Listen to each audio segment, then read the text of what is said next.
Ethereum's Layer 2 teams want you to clone their code. By making their code open source and easy to replicate, projects including Arbitrum, Optimism, and zkSync are making it easier for copycat blockchains to steal away their users in pursuit of broader ecosystems of related networks. With billions of dollars flocking over the past year to Arbitrum, Optimism, zkSync, and other Layer 2 blockchain networks that work atop Ethereum, the smart angle among crypto futurists was that the winner or winners of this roll-up race might eventually become the primary gateway by which most people access digital assets. Initially, each team privately contrived of its own novel approach for building a rollup, a blockchain that settles transactions on Ethereum but is quicker and cheaper to use. When these rollup chains began going public in 2020, a cutthroat competition for users ensued, with dueling platforms hell-bent on convincing users that their technology was the best around. But recently, the dynamic has shifted dramatically. The teams are starting to just give their technology away. After years of toil and costly research and development, most of the teams are suddenly open sourcing their code, putting it out into the public for anyone to see,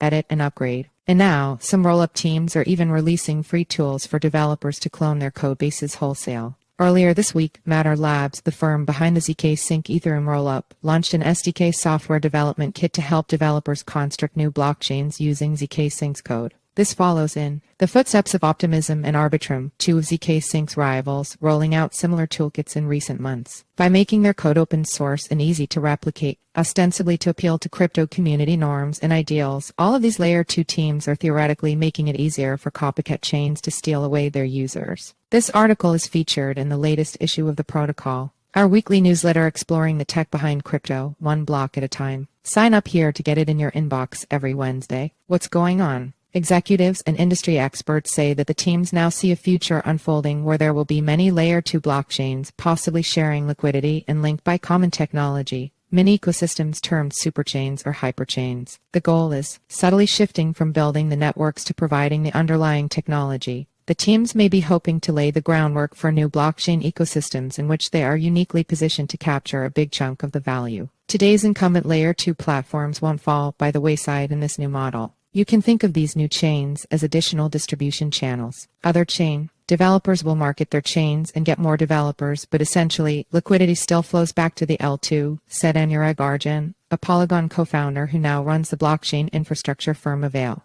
Understanding how victory is being redefined in the Ethereum rollup race is therefore key to grokking what to expect for the next phase of the crypto industry. Anthony Rose, Senior Vice President of Technology at Matter Labs, says philosophy drove the team's decision to launch an SDK. Openness and transparency are core to the crypto ethos, and they are a key part of the zk credo. Matter Labs just released laying out its vision for zkSync. Optimism and Arbitrum made similar gestures towards crypto's open ideals when they launched similar tools. Good public relations is certainly its own reason to go open source. These teams know that they'll have a better chance of currying favor with developers if they help them kickstart their crypto projects. The move to open source one's code isn't just a PR play, moreover. On a more pragmatic level, open sourcing technology is also viewed as a way to improve it. As more developers begin making chains with zkStack, for example, Matter Labs will have a larger community of builders making improvements to its own chain's technology, improvements that zkSync era can itself benefit from. The value capture play. A more likely, and perhaps more cynical, way to view these blockchain-in-a-box products is in terms of how they situate their creators at the center of crypto's value chain. Today, Ethereum captures most of the value from its rollup ecosystem.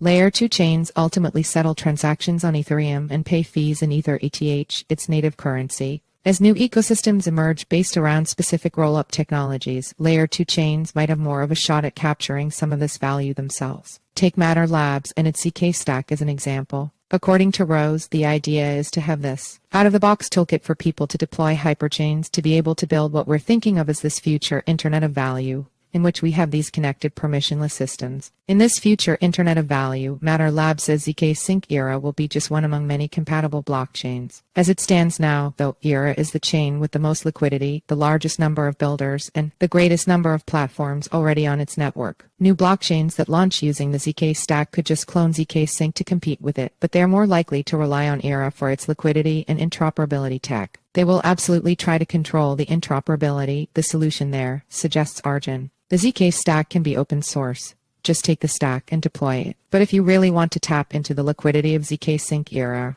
here is the mechanism to do it. So that is the moat, in a sense. Off-chain Labs, the developers behind Arbitrum, seem to have similar motivations for their approach to open source with its new Arbitrum Orbit program. Off-chain Labs allows anyone to build a Layer 3 blockchain that settles transactions on the Layer 2 Arbitrum chain. But when it comes to building Layer 2 networks that live alongside Arbitrum, Off-chain Labs open-sourced its code under a license that requires explicit sign-off from the Arbitrum DAO. Because Arbitrum DAO members are ARB token holders, they are incentivized to greenlight Layer 2 chains that accrue value back to ARB and the Arbitrum ecosystem. Rollups getting commoditized. Ultimately, as the crypto space and its use cases continue to mature, it's not altogether clear how any given blockchain might best capture value in the long run, particularly as some tokens like zkSync have yet to launch and others like Arbitrums are currently just used for protocol governance and not for fees. With this uncertainty, though, rollup teams can do worse than to make sure they stay at the center of things, providing, at least initially, the primary gateway for new chains to start up, earn liquidity, and interoperate. On some level, rollup teams may feel they have no choice but to put their code out into the open. Rollups, particularly those like zkSync that are powered by zero-knowledge zk cryptography, used to be extremely difficult to build. However, as more teams are open-sourcing their code, rollup technology is quickly being commoditized.